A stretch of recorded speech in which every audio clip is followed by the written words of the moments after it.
Joseph a reçu une épouse des nations qui lui a donné des fils, Ephraïm et Manassé. Joseph a demandé à son père de bénir les deux garçons. Il les a placés devant Jacob. Manassé le premier né à la droite de Jacob.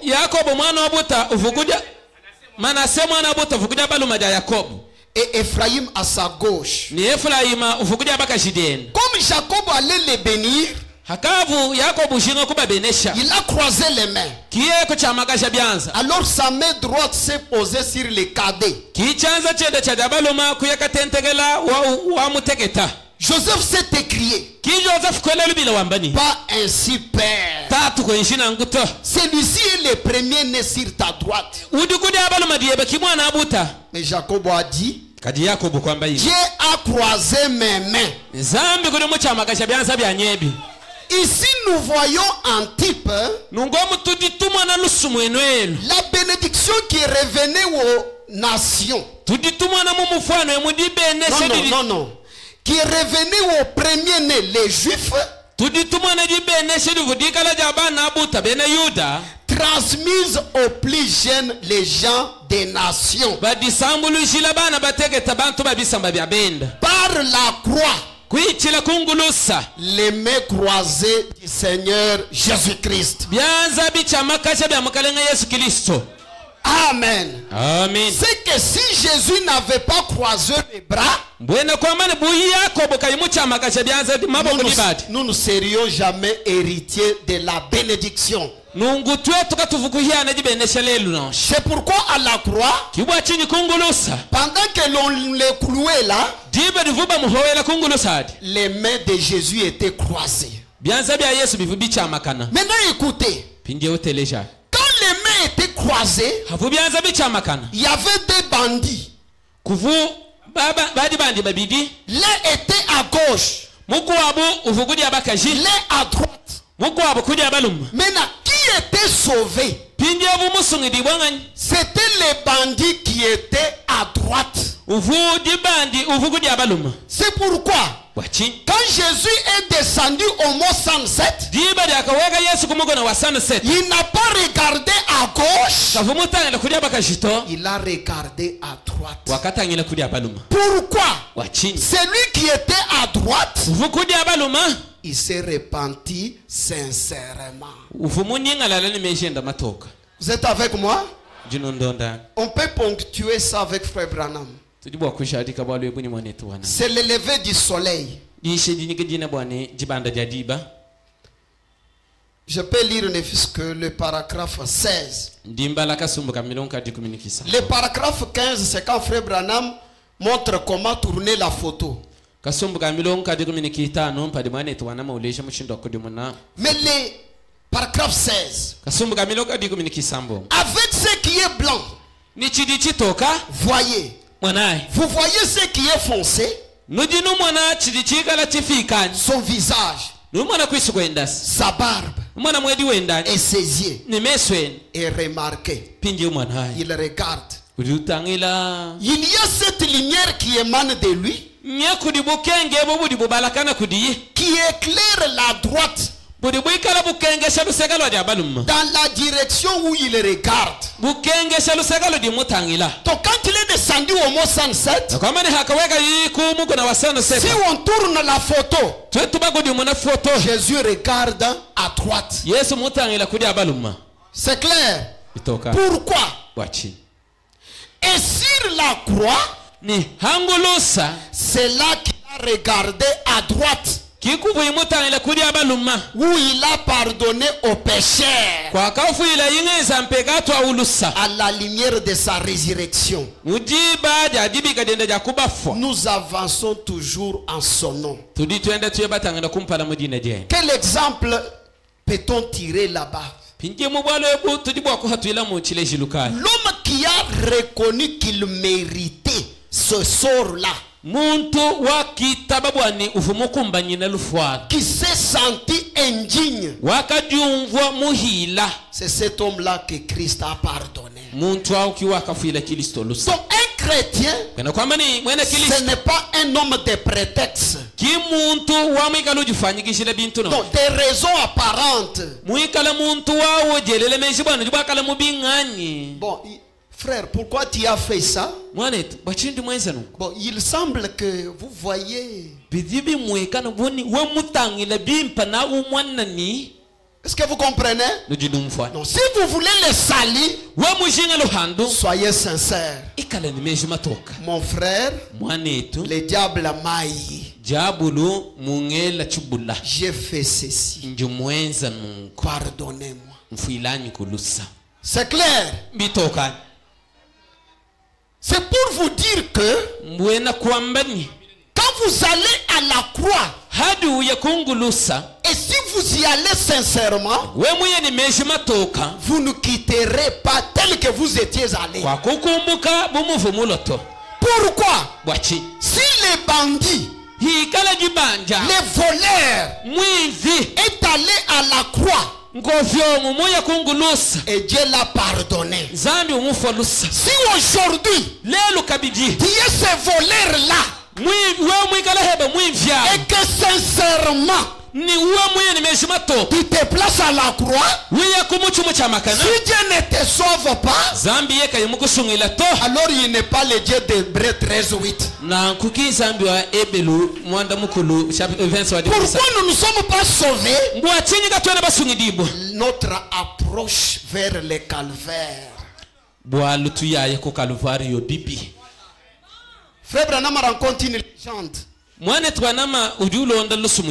que quand l'oiseau est allé avec regret, avec repentance à la croix,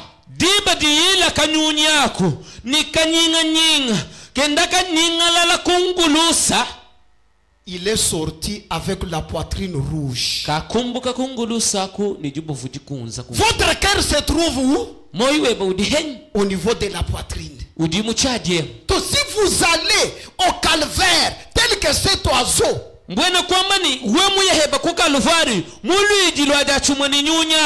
vous ne sortirez pas sans le sang de Jésus. Je peux lire même un extrait seulement. C'est le lever du soleil toujours. Le paragraphe 7. Comme les rencontres la légende à son sujet. Un petit oiseau brun, la vie qui souffrait sur la croix, qui voit comment la parole de Dieu souffre aujourd'hui, où il avait été placé à cause du péché. Évidemment, ce petit oiseau n'avait aucun péché. Il n'avait pas à mourir pour ce petit oiseau. Mais il a volé vers la croix et il a essayé d'arracher les clous avec son petit bec. Est-ce que l'oiseau pouvait arracher les clous? Qu'est-ce qui était dans son cœur? Les chagrins, la tristesse de voir le Créateur des cieux de la terre pendu à la croix. Mais toi, au lieu d'aller à la croix pour protéger le message, au lieu de protéger la parole, c'est Jésus qui vous ramène encore à la croix. Cet oiseau vous dépasse. Il a essayé d'attacher les clous avec avec son petit bec.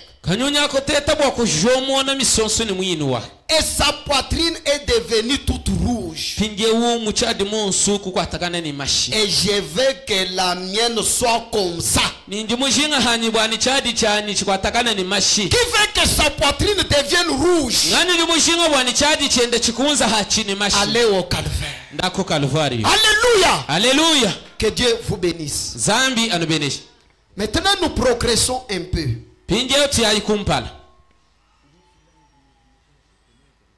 Lorsque Jésus-Christ est allé à la croix, c'est alors que les âges de l'église ont commencé. Maintenant écoutez. Dans les premiers âges, il n'y avait pas de nations. Il n'y avait que les juifs. Le deuxième âge également. Bon, je peux d'abord lire Frère Branham là-dessus. Je lis dans les 24 anciens. Ou bien Apocalypse chapitre 4 deuxième partie. Dimanche 1er janvier 61 le matin.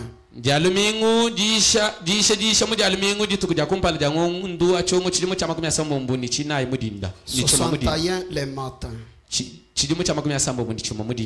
Lisons les paragraphes 263.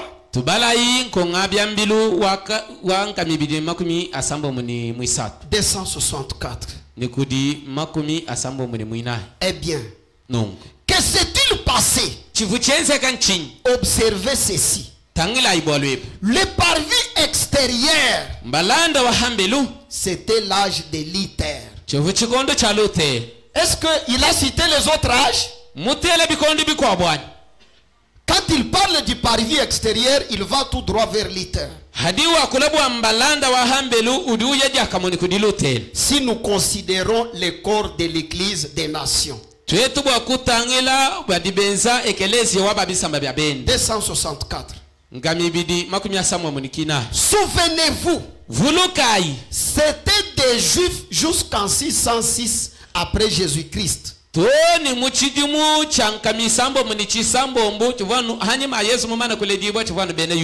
Quand Thyatire commença, la plupart des convertis étaient des juifs. Mais après les juifs, c'était des juifs et des gens des nations. Mais les juifs étaient malgré tout en majorité.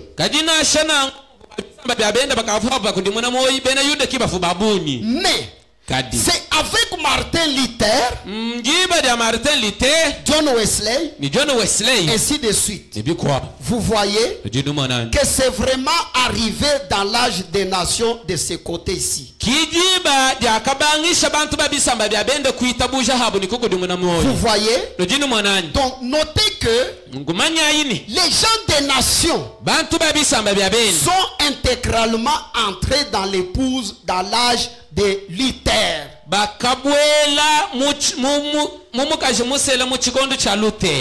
Maintenant, Frère Branham dit que Dieu a ramassé l'épouse des nations dans l'âge de Luther.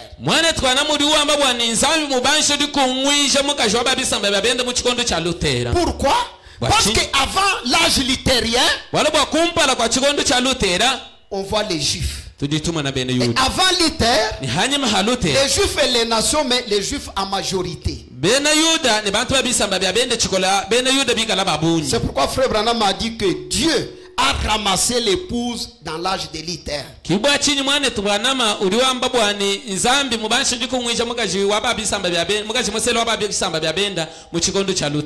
le dit dans questions et réponses du 3 janvier 54 le soir.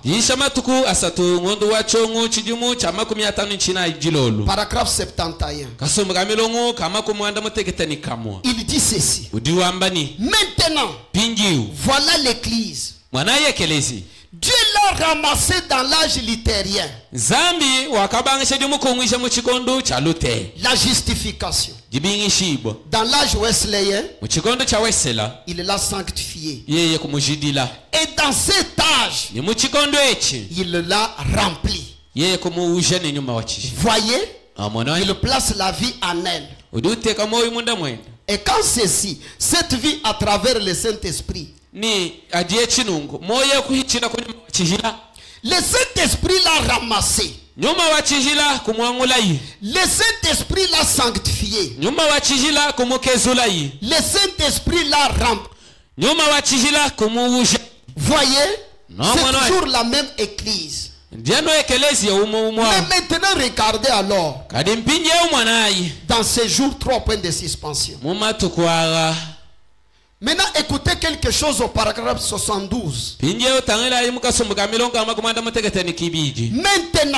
je pense que Luther, Wesley et tous les autres, beaucoup d'entre eux iront dans l'enlèvement. Ils avaient la portion de l'esprit qui leur a été prêchée. Ils y avaient cru.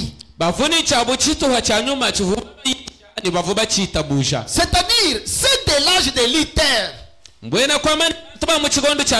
Leur portion, c'était la justification. Ils ont droit à l'enlèvement. C'est clair, n'est-ce pas? C'est de Wesley, la sanctification. Ils ont droit à l'enlèvement. Mais à celui qui a reçu beaucoup, on lui demandera beaucoup. Est-ce que vous êtes là? Nous nous contentons parce que nous avons reçu la totalité de la parole. Mais nous devons vivre à la hauteur de cette parole totale. Si vous vous arrêtez à la justification ou à une vie sanctifiée, dans notre âge, vous n'irez pas dans l'enlèvement. Dans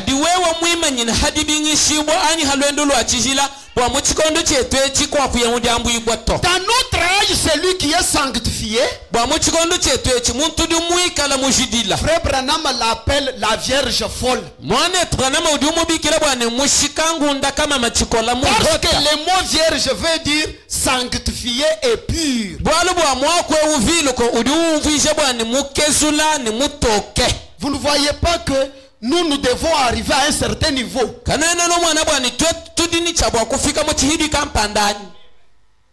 73. Maintenant, dans l'enlèvement, il y a des gens qui sont entrés dans ces dénominations qui n'ont pas progressé.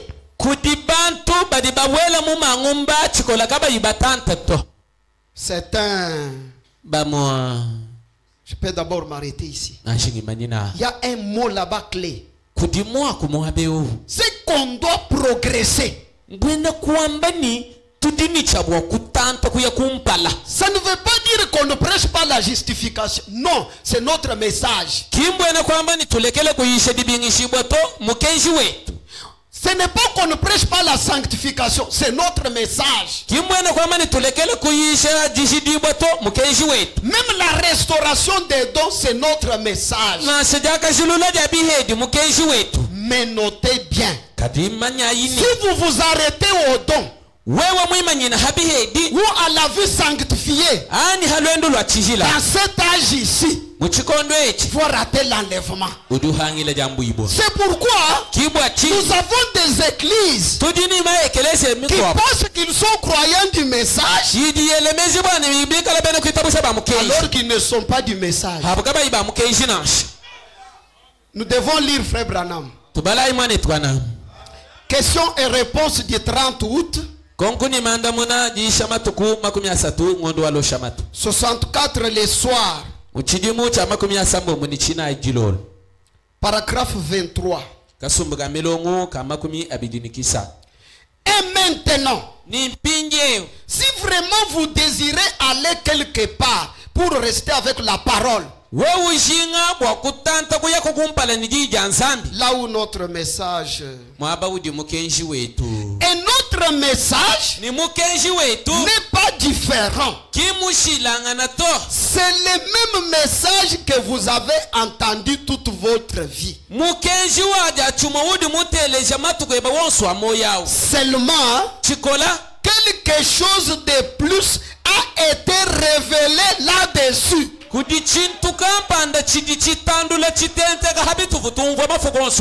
Peut-on dire amen? La guerre que nous avons avec ceux qui se sont arrêtés à un certain niveau, c'est quand nous leur disons que tout ça c'est bien. Mais il y a le nez de la question. Même frère Branham l'a dit. Il dit que maintenant, j'ai reçu mon message. Frère Branham dit, ce message est le même message que Luther a prêché. Le même message que Wesley a prêché. Le même message que les pentecôtistes ont prêché.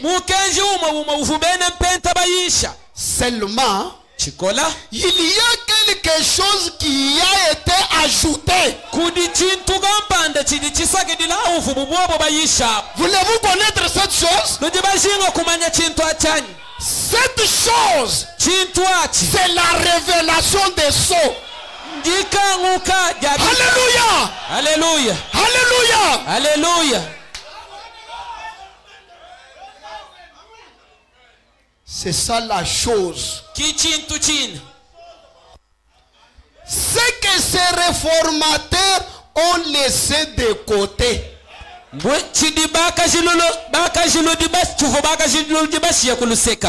Voyez-vous? Cela est révélé en ce jour ici. Ça ne pouvait pas l'être à ce moment-là. Les messages pentecôtistes ne pouvaient pas être connus au jour de Luther. Ou de Wesley. Il devait attendre jusqu'à l'âge pentecôtiste. Mais l'âge pentecôtiste n'est rien d'autre que l'âge luthérien à un niveau plus avancé. C'est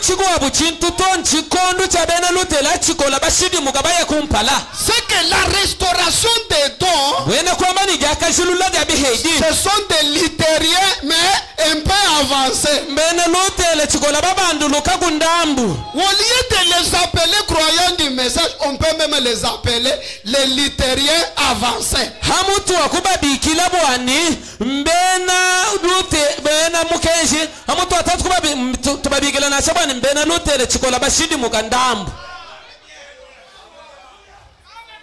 C'est frère Branham qui l'a dit, hein? C'est juste comme le maïs ou autre chose qui mûrit. Il en est de même de l'église. La fête des trompettes. 19 juillet 64.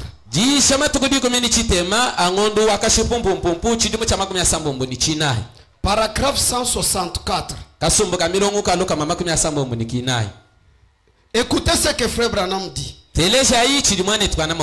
Pourquoi cette chose-là est ajoutée? La révélation des sceaux.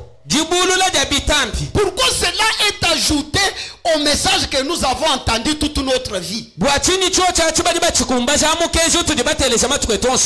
C'est quoi ça? C'est qu'un croyant du message, il est justifié. Il marque les pas. Il mène une vie sainte. Et il avance. Quand il avance, qu'est-ce qu'il cherche? Il recherche les sceaux. Écoutez les prophètes. Merci. Et ils ont été lâchés sur les Juifs qui ne connaissaient rien de l'esprit. Les voilà. Vos mystères cachés sous les seaux là. Voyez. Remarquez-les. Nous avons déjà étudié ces choses. Et je vais vous montrer ce qu'il en est de cette trompette ici. Bon, je m'arrête un peu ici. Lorsqu'il y a eu des trompettes qui ont ramené Israël dans sa patrie, Frère Branham appelle ça la pré-tribulation. C'est pourquoi il dit ici, ce qu'il en est de cette trompette ici,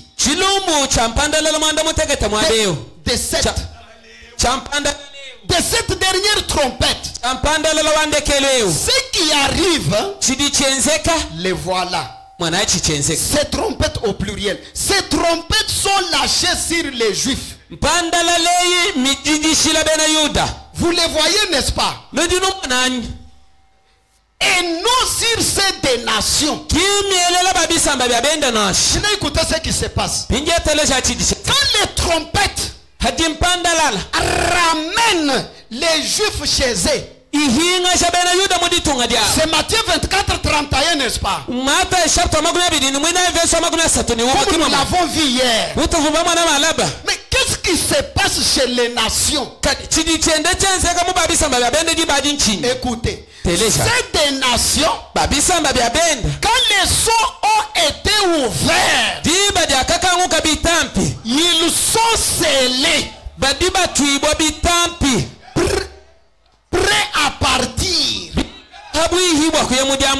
Le temps s'est terminé. L'église est appelée. Là, je vous pose une question. Lorsque les trompettes ramènent les 144 000 dans sa patrie,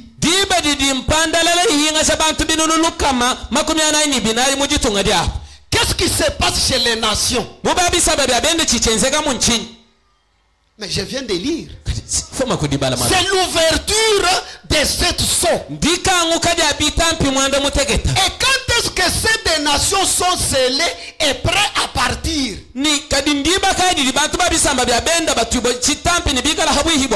C'est lorsque les sceaux sont ouverts que les gens des nations reçoivent leurs sceaux.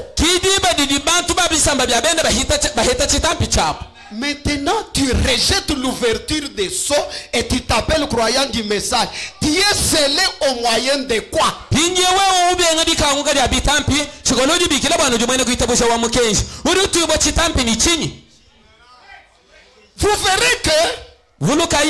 Vous verrez que lorsqu'on prêche ces mystères révélés, c'est comme si vous devenez ivre. C'est quoi ça? C'est ça le message que Pierre a prêché le jour de la Pentecôte. Vous comprenez, n'est-ce pas? C'est stimulant. Pourquoi? Parce que celui qui est descendu avec ce message, c'est un homme au ventre bombé. Lorsqu'ils sont descendus au mont Sunset, il y a un ange qui a attiré l'attention du prophète. Cet ange faisait comment? Il faisait en d'autres termes, qui peut tenir dans ma présence?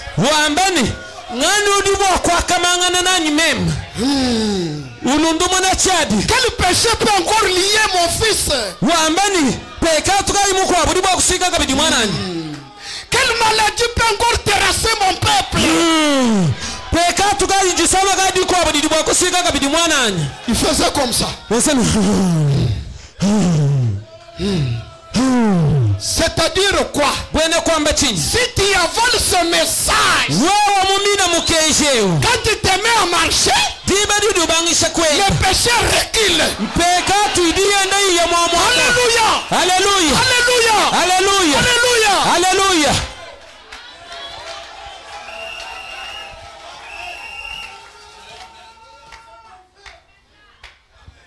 Nous sommes scellés. Nous sommes scellés lorsque les sceaux sont ouverts. Toujours la fête des trompettes. La même date, 19 juillet 64.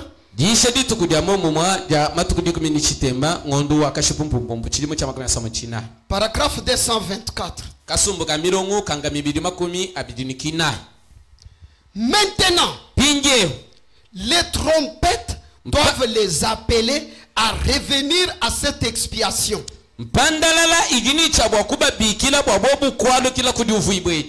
Voyez-vous, l'expiation qu'ils avaient rejetée, et ils ont rejeté pour que nos yeux en nous puissent être ouverts. Les lèvres ont été fermées. Et pendant cette période-là, les sceaux ont été ouverts. Et les trompettes ont sonné. Et maintenant, pendant que les trompettes sonnent, juste avant que le Messie vienne, parce qu'il faut qu'il soit en Palestine.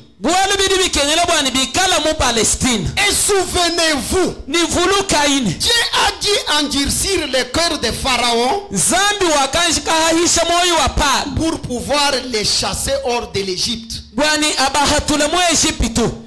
Et il a endurci Staline. Frère Branham fait une liaison. Et il a endurci Staline, Mussolini et tout, pour pouvoir les ramener dans les pays promis où les 144 000 devront être. Donc, la première guerre mondiale, pour ramener ces 144 000. La deuxième guerre mondiale, c'était pour faire de même. Mais pendant ce temps-là, chez les nations, nos yeux sont ouverts. Dieu ouvre les sceaux et nous sommes en train d'être scellés. Je crois que c'est clair. C'est pour vous montrer que cet appel qui concorde avec l'ouverture des sceaux, c'est le dernier appel pour les gens des nations. C'est ça l'appel des ouvriers de la 11e ère. Que Frère Branham le confirme. Reconnaître votre jour et son message.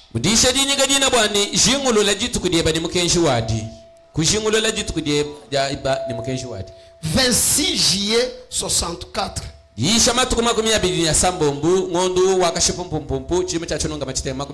Nous lirons les paragraphes 37 à 39.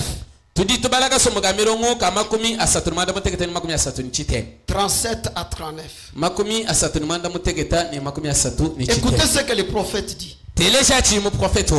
Les temps des nations s'est poursuivi pendant cette fête de la Pentecôte. Les trompettes elles ont toutes sonné sous le 6e sceau. Ça vous le savez, n'est-ce pas? Même quand Jésus a prêché les sceaux dans Matthieu chapitre 24, il n'a pas parlé du 7e sceau. Jésus a prêché les sauts dans Matthieu 24. Il saute, il entame déjà les paraboles. Yesu uyishe bitampi bisambo mbubionso mu Mata chapter 22 ni mwinayi utumpika uyakulusu mwini. C'est pour vous dire que ces trompettes ont sonné dans le 6e saut. Mbwena kuambani ani bakunwa mbele ni mpandalele imididi la mu chitampi chisambo mbu. Et nous en avons parlé dimanche passé. Ni tufuba ko na bwalo ebo mudi alimingu disha. Quand nous avons abordé la fête des trompettes. Si vous voulez vous procurer ça, elle devait servir à quoi? À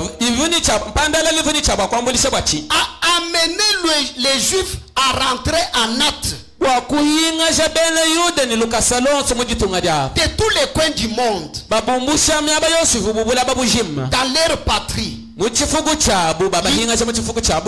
faut qu'il y soit. Et l'ouverture des sceaux sous le 6e sceau et sous.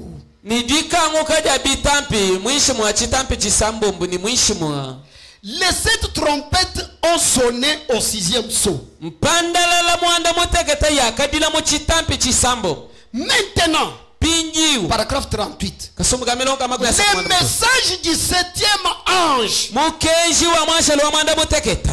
Est-ce que vous voulez comprendre son message? C'est de dévoiler les mystères des sceaux.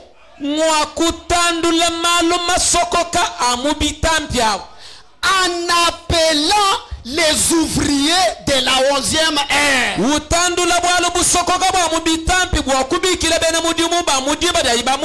Chez nous les nations, qui sont les ouvriers de la 11e ère,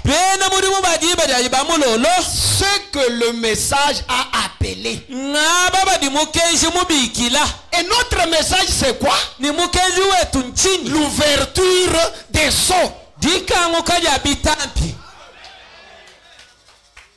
C'est ça le dernier groupe. Mon sujet, l'appel des ouvriers de la 11e ère. Qui sont les ouvriers de la 11e ère? Ceux qui croient au message du 7e ange. Ils sont scellés lorsque les sceaux sont brisés.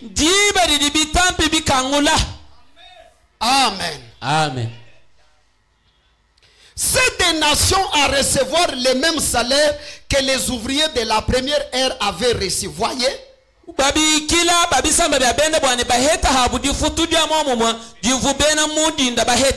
Or, Jésus a enseigné cela. Il a dit que des gens étaient allés là il reprend Matthieu chapitre 20 où on parle des ouvriers. Prenons 39 directement. C'est tellement parfait. Les messagers de la première ère avec la parole.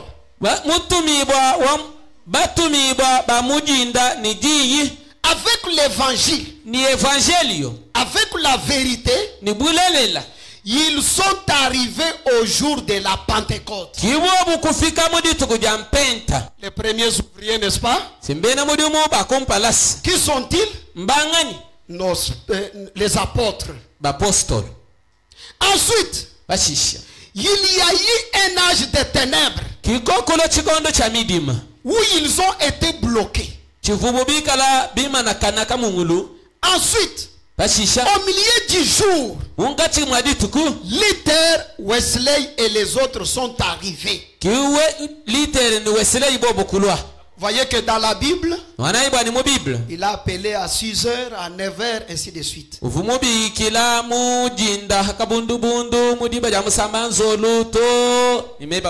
Donc Luther, Wesley, ainsi de suite. Et ensuite, il doit y avoir un message du temps du soir. Vous comprenez? Où on recevra la même chose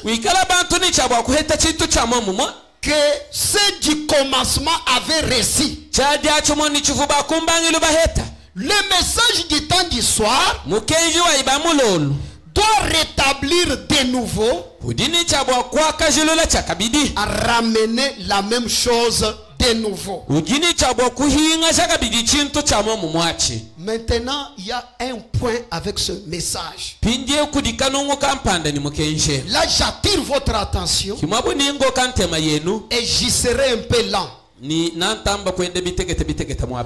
Pendant que Ismaël et Isaac se disputent, les trois anges descendent. Pour ne pas relire comme j'avais lu hier, c'est dans les 10 vierges. Paragraphe 98 à 100. Pendant que Isaac et Ismaël se disputent dans un terrain neutre,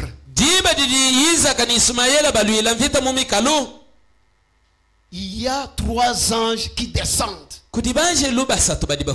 Mais je ne veux pas parler des deux premiers anges, mais j'aimerais parler du troisième qui nous concerne. Dans la Bible d'abord. Apocalypse chapitre 14. J'ai lu le verset 9, 10 et 11.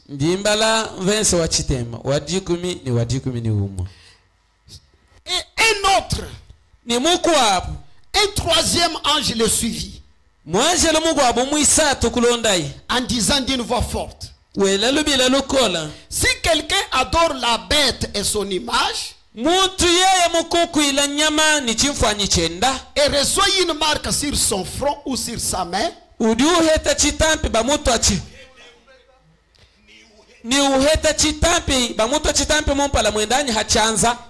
boira lui aussi du vin de la fureur de Dieu, versé sans mélange dans la coupe de sa colère.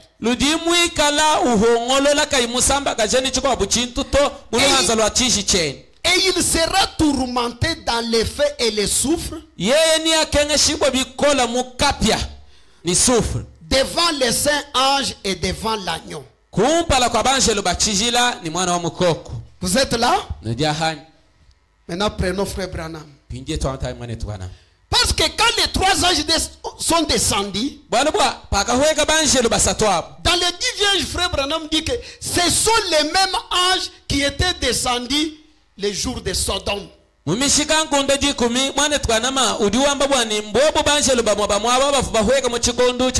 Mais parlons du troisième ici.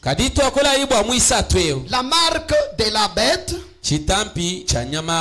du 13 mai 41 et plutôt 54.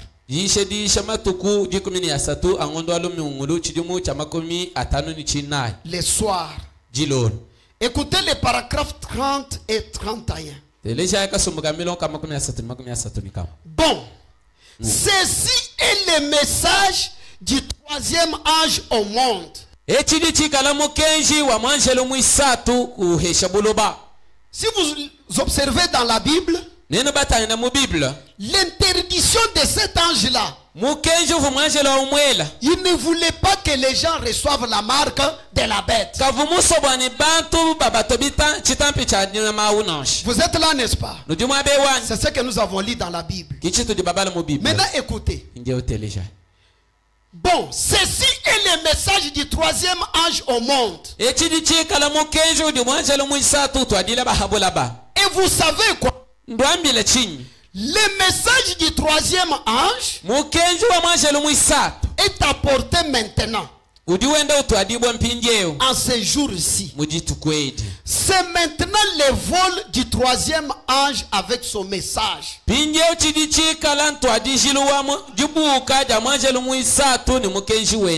Il a volé autour du monde, n'est-ce pas? Si vous êtes un lecteur de la Bible. Maintenant écoutez les paragraphes 31. Il y a eu trois malheurs qui l'ont suivi. Le premier s'est produit lors de la Première Guerre mondiale. J'en ai parlé. Le deuxième s'est produit lors de la Deuxième Guerre mondiale.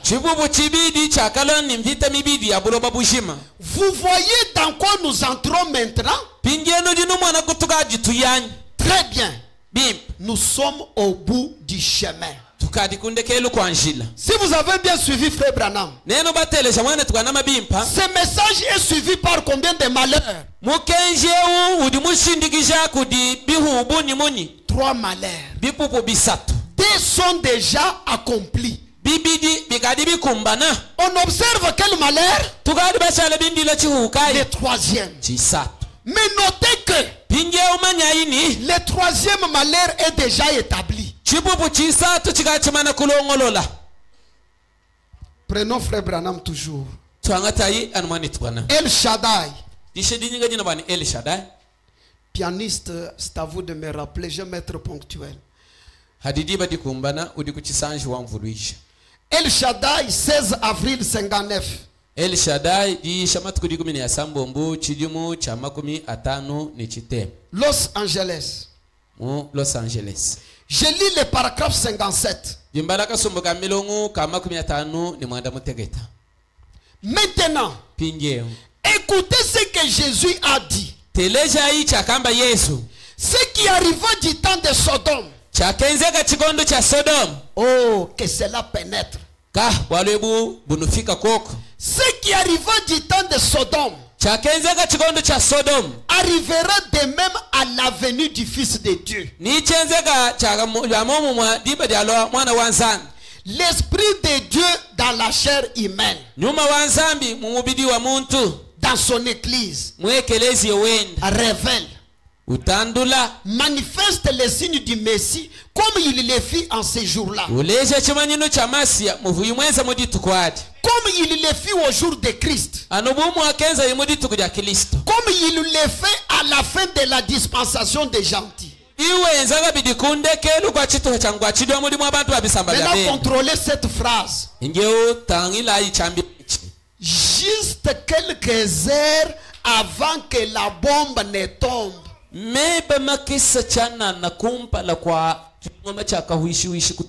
Nous sommes spirituels.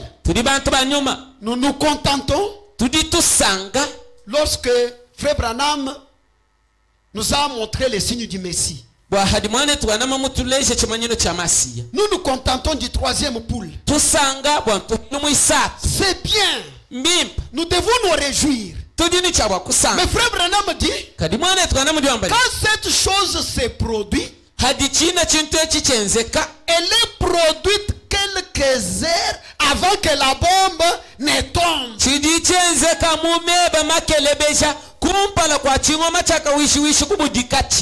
Heureusement, les heures de Dieu, ce ne sont pas nos heures. Parce que 1000 ans, pour Dieu c'est un jour. Heureusement. C'est clair. Mais Frère Branham n'a pas dit un jour. Quelques heures avant que la bombe ne tombe. Avant que le monde ne soit détruit. Des grands hommes, des savants, des généraux et tout le reste disent que la prochaine guerre ne durera que 3 minutes.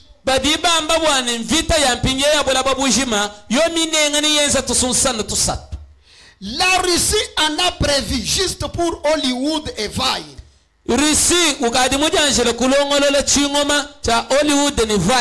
Il en a prévu pour Lakeside Drive à Chicago. Ainsi que pour la ville de New York.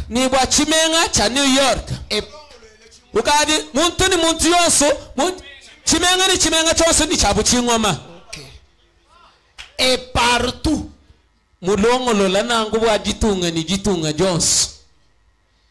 Est-ce que vous connaissez ce qui va provoquer l'Armageddon?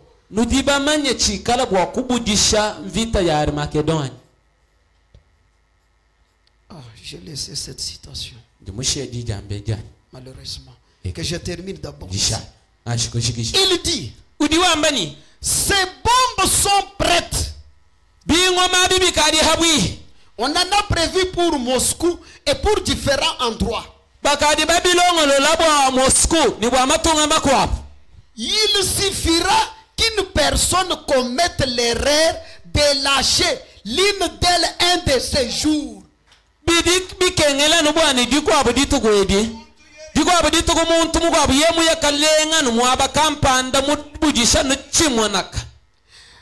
Et que se passera-t-il?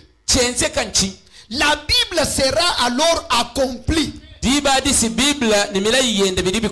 C'est tout ce qui reste. Maintenant, écoutez les conseils du prophète. Ne pouvez-vous pas voir, mes amis,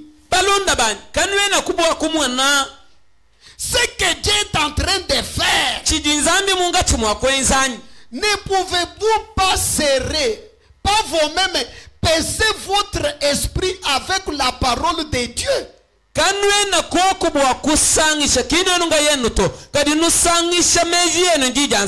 Et croire.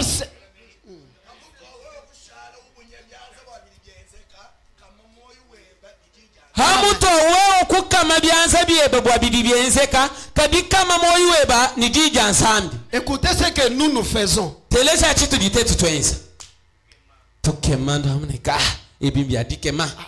C'était en Ukraine, maintenant c'est penser l'esprit avec la parole. Tout ce qui se passe ici, que dit le prophète? Je suis où? Suis-je déjà scellé? Voilà le conseil du prophète.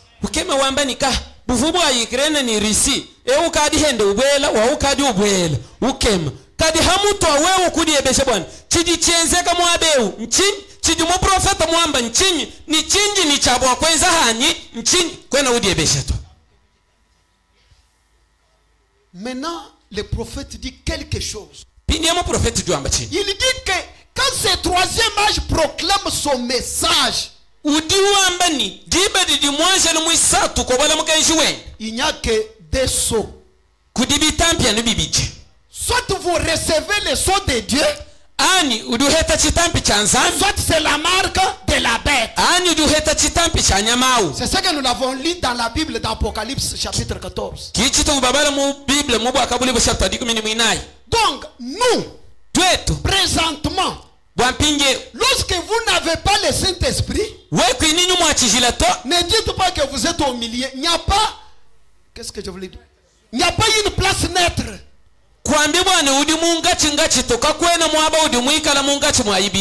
C'est pourquoi Frère Branham dit que un jour quand il prêchait comme ça, un monsieur a pris la décision d'avoir le Saint-Esprit ou bien de mourir. Pourquoi? Parce que quand vous ne le trouvez pas, vous avez la marque de la bête. Nous sommes bités à un problème. La marque de la bête. Toujours jeudi 13 mai.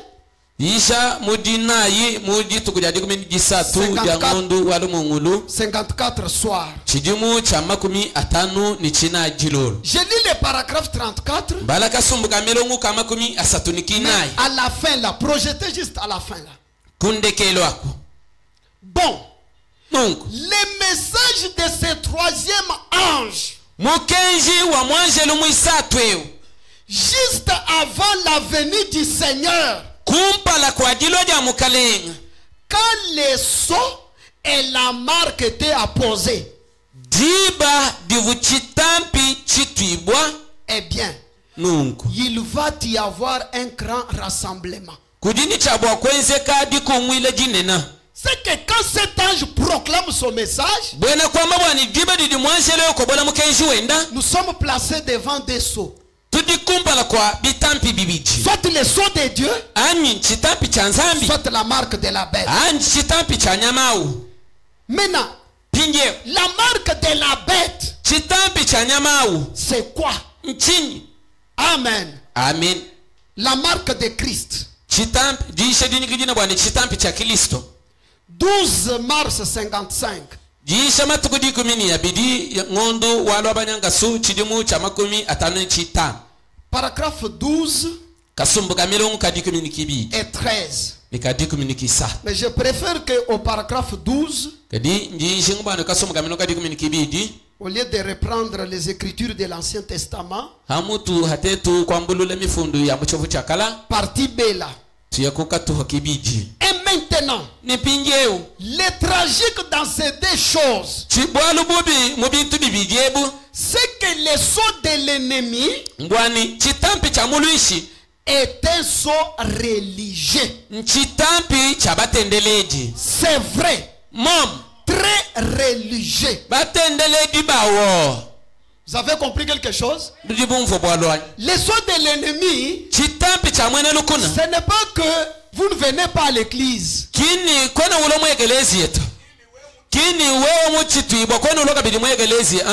Membre fidèle.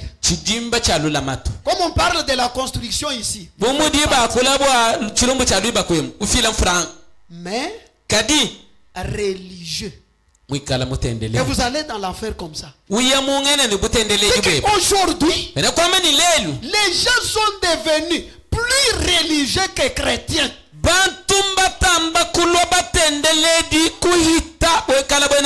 Or, être religieux, c'est ça la marque de la bête aujourd'hui. Quelqu'un qui prie avec l'intention qu'on voit qu'il prie. Muntu sambila ni meja ni bakuwabu ba mumwana wani uju sambila. Quelqu'un qui vient à l'église pour que le pasteur voit que s'il y a des membres fidèles, c'est quelqu'un qui lutte pour que sa religion soit bien faite. Muntu lo mu ekelezia bwa pasteur amumwana bwane hangi kala kunyine bidimba bya lulamatu eunchi dimba cha lulamatu. Muntu luanga na weze ni mwenda mosu bwane tendele luwenda ba mumwana bwane mulenga. Il y en a quand le pasteur n'est pas à la chair, ils ne viennent pas. Vrai ou faux? Kudiba kwa bubantu. Diba di pasteur wenda kayukushera to yakenu no mudisambile to kimo muto. Un religieux. Mutendele diwe.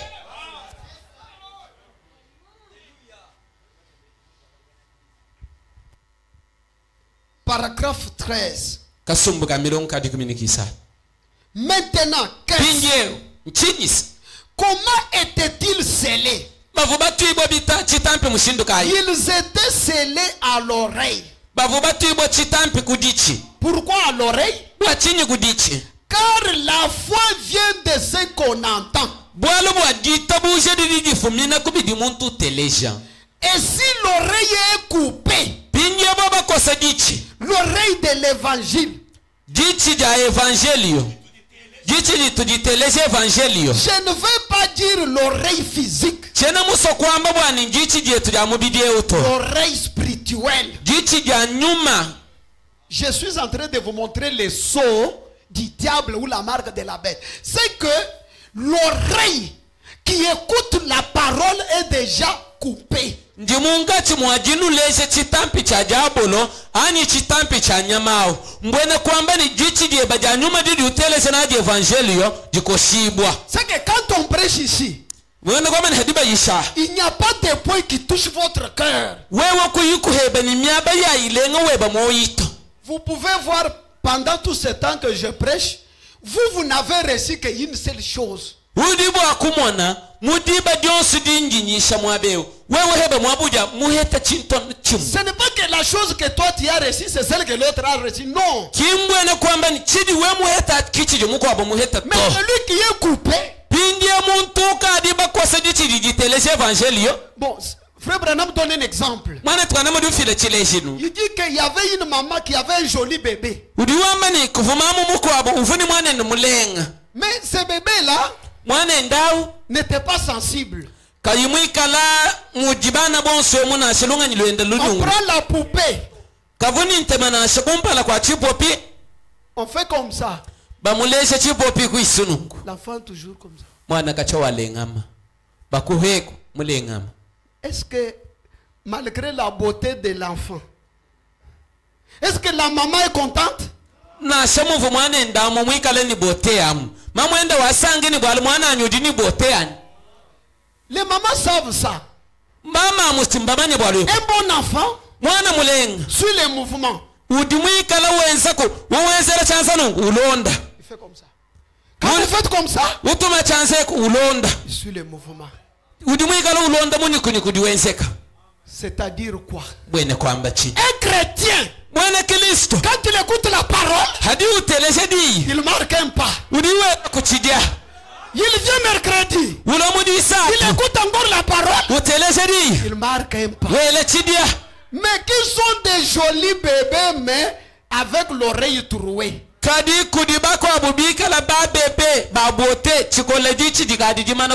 C'est un frère bien habillé. La chevelure propre. Une sœur bien habillée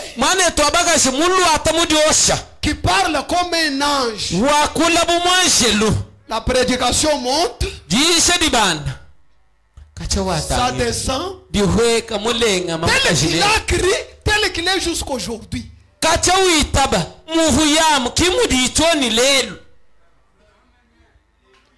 En tout cas, ce sont des malades spirituels. Nous devons prier pour ça.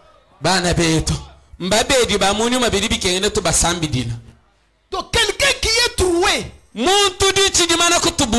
c'est quelqu'un, même si vous lui présentez la vérité, c'est comme si c'est un fou. Je voudrais continuer vu le temps. Vous pouvez dire, mais la marque de la bête, c'est dans le futur. Comment frère Branham parle du présent? Il faut que je lise les prophètes là-dessus. Après je lis des citations et j'arrête. Votre vie est-elle digne de l'évangile? Dimanche 30 juin 63 soir.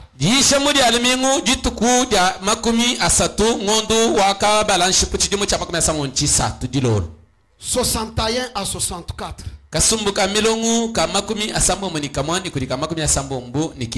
À la maison, si vous commencez au paragraphe 60, là il parle de l'Ancien Testament. Or, la même chose dans le naturel s'applique au spirituel. C'est-à-dire que si nous, en tant qu'héritiers de la vie éternelle, nous attendons l'évangile et reconnaissons que c'est la vérité, si nous rejetons cela et que nous refusons de nous y conformer, qui a compris rejeter l'évangile? Qui peut répondre à cette question? Rejeter l'évangile, c'est quoi?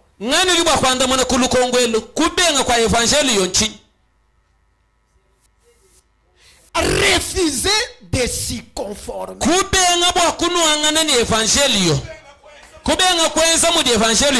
Notez ceci.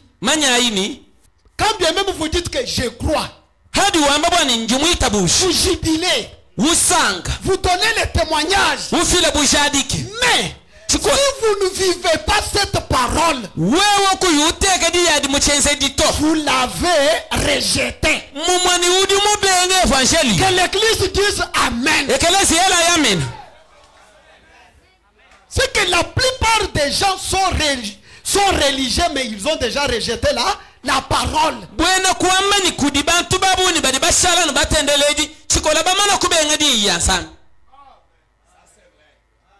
Frère Branham dit, si nous rejetons cela et que nous refusons de nous y conformer, vous écoutez cela,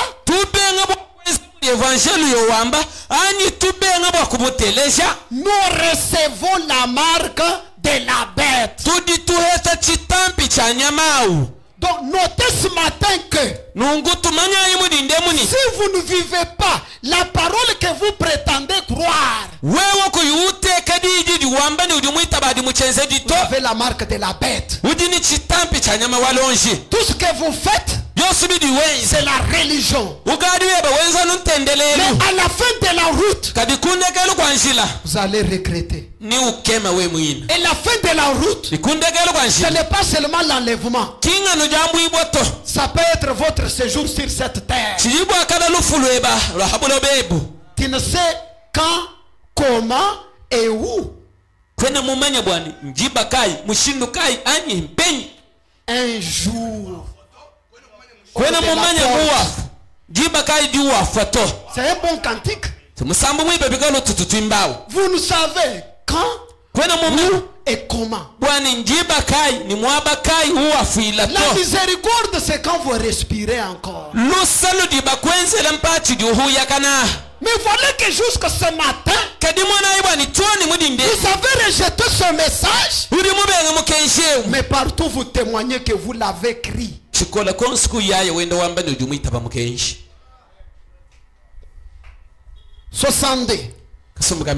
Eh bien, non. Quelqu'un a dit, eh bien, il y aura la marque de la bête.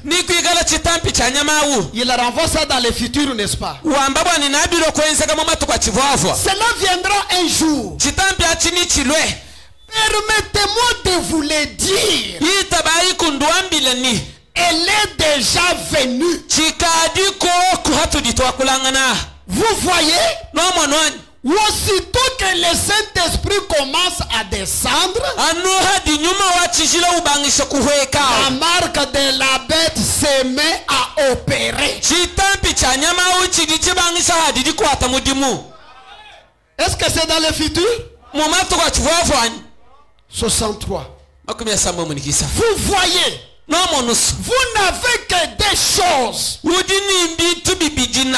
L'île s'est accepté cela et recevoir le sceau de Dieu. C'est la première chose. L'autre, c'est rejeter cela et prendre la marque de la bête. Rejeter le sceau de Dieu, c'est recevoir la marque de la bête. Frère Branham vous pose la question. Est-ce que tout le monde comprend? Sœur, est-ce que tout le monde comprend? Si ce matin tu sors sans Dieu, tu es sorti avec la marque de la bête. C'est pourquoi j'ai dit, on prêchait ce message, on voyait d'autres personnes qui ne sortaient pas. Les uns sortent et ne se saluent même pas. Pourquoi? Il a le regret. Il dit, c'est que quand je n'ai pas le Saint-Esprit, j'ai la marque de la bête. Est-ce qu'il a la joie d'embrasser quelqu'un dehors? Mais tellement que vous êtes devenus religieux, vous sortez à l'aise là, puisque vous êtes déjà habitué avec cette parole. Est-ce qu'on peut dire Amen? Frère Branham dit, est-ce que tout le monde comprend? Est-ce que tout le monde comprend? Vous n'avez pas répondu. À rejeter les sceaux de Dieu, il reprend.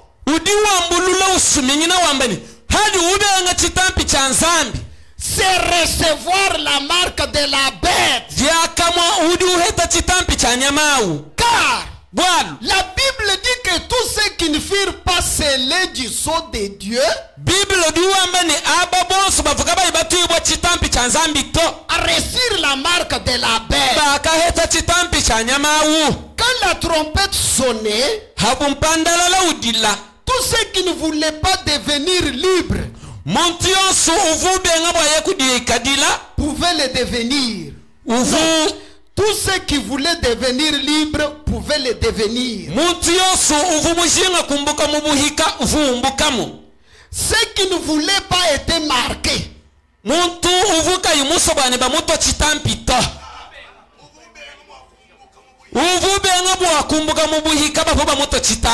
Dans la prédication, l'attitude est qui est Dieu.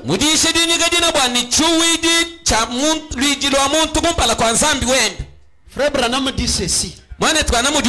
Quand la Bible dit que Jésus-Christ intercède sur base de notre confession, c'est-à-dire quoi? Quand vous dites que je suis chrétien, Dieu honorera votre témoignage. Peut-être que toute votre vie, dire la vérité, c'est un morceau dire. Dites seulement aujourd'hui. Désormais, je suis chrétien. Je ne dirai que la vérité. Parce que parmi les questions qui étaient posées à Daniel Kiri quand il était en transe,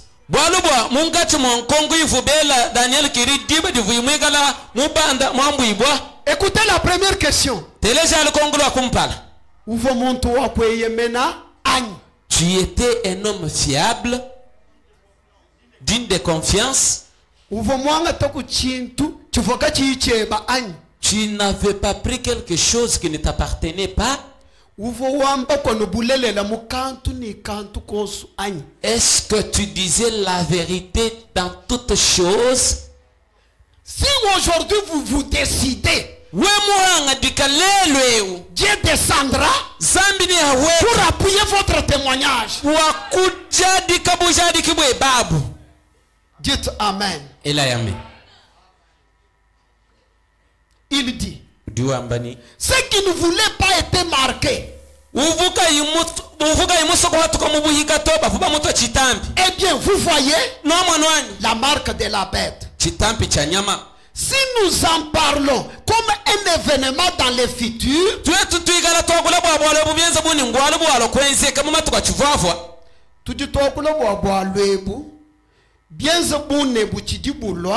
c'est lorsque cela va être rendu manifeste.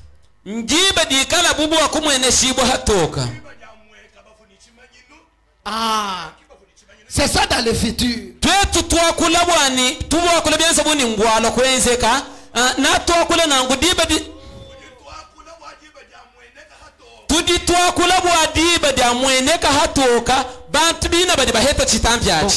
Je me répète.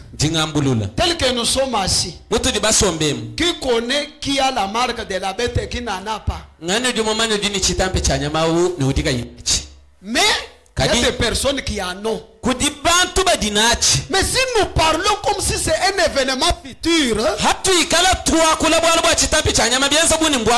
quand cela sera manifeste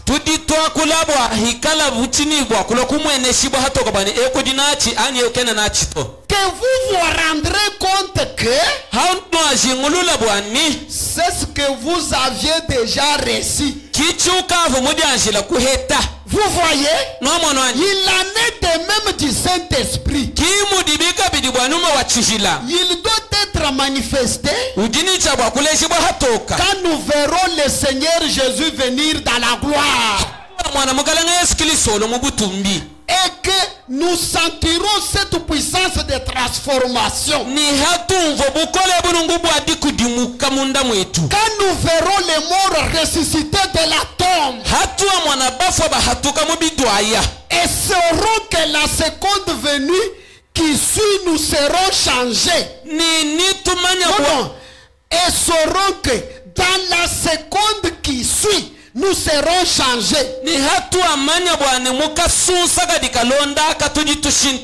Et auront un corps semblable au ciel. Cela sera rendu manifeste.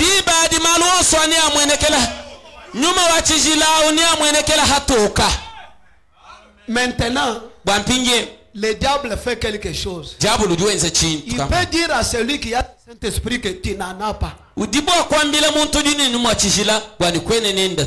peut se tourner vers quelqu'un qui n'en a pas et lui dire que tu en as.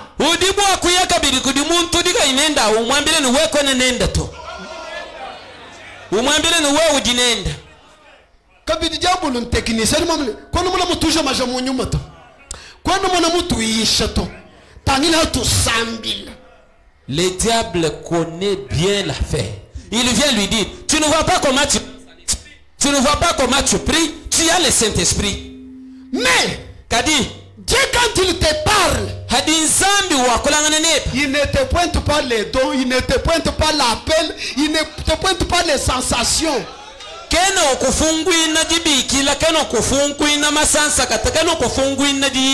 ne te montre que ta vie par rapport à la parole. Et c'est une expérience personnelle. Pourquoi? Parce que lui-même est la parole. Donc un chrétien qui est conduit par Dieu, son inventaire, ce n'est pas en rapport avec n'importe quoi. Comme nous tendons vers la fin de l'année ici, l'inventaire d'un chrétien, c'est prendre sa vie, ouvrir son registre. Depuis le 1er janvier 2022, j'étais à l'église mercredi. Pam, pam, pam. Quand il trouve que il s'est conformé, vous pouvez le sentir dire Alléluia. Est-ce que vous comprenez? Frère Branham raconte une histoire. Une sœur avait organisé une réception. Maintenant son père, c'était un fou de Jésus. Quelqu'un qui criait à tout moment. La fille a dit, j'ai invité les gens d'honneur, les honorables. Le papa, donne-moi d'abord la Bible, la brochure. Prends ce livre de géographie. Quitte le rez-de-chaussée, reste en étage. Après cette réception, je vais vous remettre vos documents ici. Papa est monté. Il y a eu la fête là. Comme les Mondains ont l'habitude de le faire. Soudain, au niveau de l'étage là, la fille entend toujours Alléluia. Alléluia. Gloire à Dieu. Dieu soit loué. Ah, je ne lui ai pas donné la Bible. Mais c'est le livre de géographie. Cette fille, qu'est-ce qu'elle avait oublié? La première Bible de Dieu, c'est la nature. Le père est allé tomber sur un mot. Que sur la mer, il y a d'autres endroits où on ne connaît pas la profondeur. Et Dieu a pris tous mes péchés. Il les a mis dans la mer d'oubli. Est-ce qu'il pouvait se calmer? C'est que nous les chrétiens, on voit Dieu partout. Je vous l'ai dit, il Il y a eu des chrétiens qui louaient Dieu même au marché. Aujourd'hui, vous avez honte.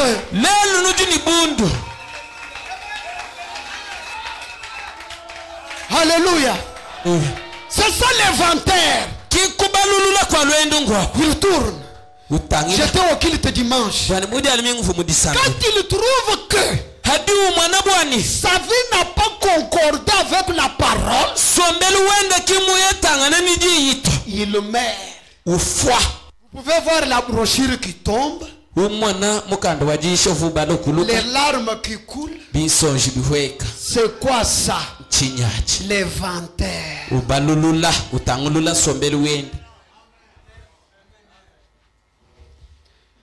Alors, le Saint-Esprit aussi sera manifeste ce jour-là.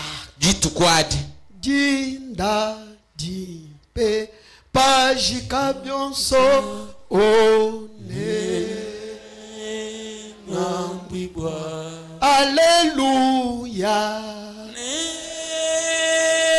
Banda Zambia tumbe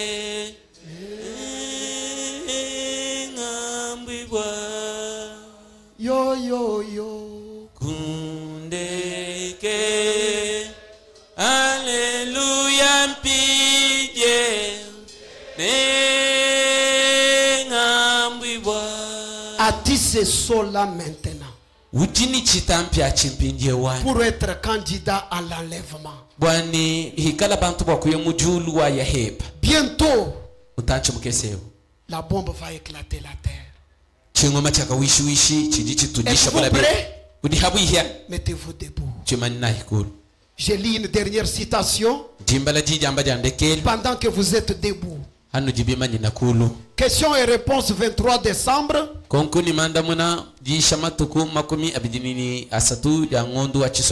En 59. Paragraphe 65. Que le pianiste prépare un bon cantique. Frère Branham dit ceci. Ce Saint-Esprit devait être plus important pour vous que toute autre chose au monde. Votre prestige, votre vie, votre travail, quoi que ce soit que vous avez, vous ne devriez pas vous arrêter jusqu'à ce que vous l'ayez. Vous devez le recevoir. Il doit être le plus. Mais vous dites, bien, j'ai peur que ceux avec qui je travaille, j'ai peur que mon mari, n'ayez peur de rien. Laissez cela occuper la première place. Bien, je m'attends à les recevoir un de ces jours. Frère Branham, pas un de ces jours. Maintenant. C'est maintenant le moment que ce soit la première chose avant que je ne fasse autre chose. Que je les reçoive maintenant. Pousser à bout. Cela nous aiderait à répondre à la question. Si vous êtes, quand vous en avez désespérément besoin, et que vous devez vraiment l'avoir ou mourir, voyez-vous, c'est à ce moment-là que vous allez le recevoir. Qu'on nous entende les cantiques pour nous conduire dans la prière, pendant que je laisse la place, que le Seigneur vous bénisse.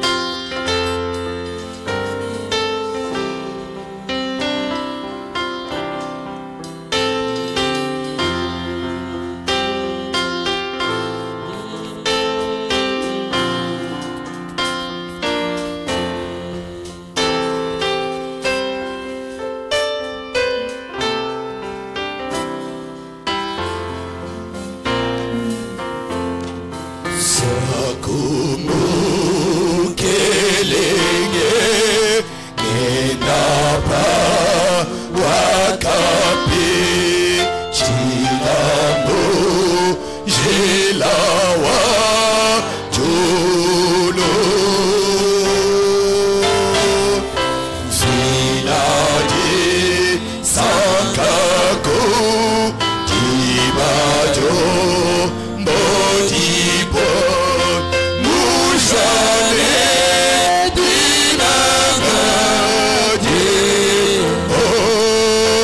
mujane mujane dinagadi beala senyuma mwimpa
Sa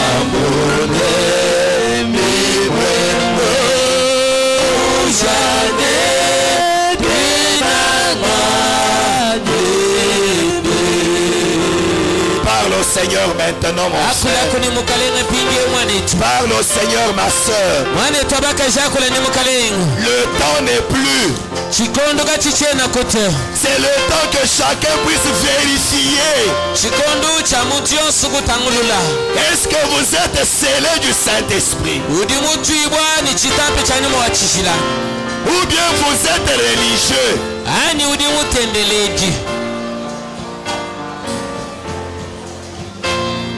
Est-ce que vous vivez conformément à l'évangile?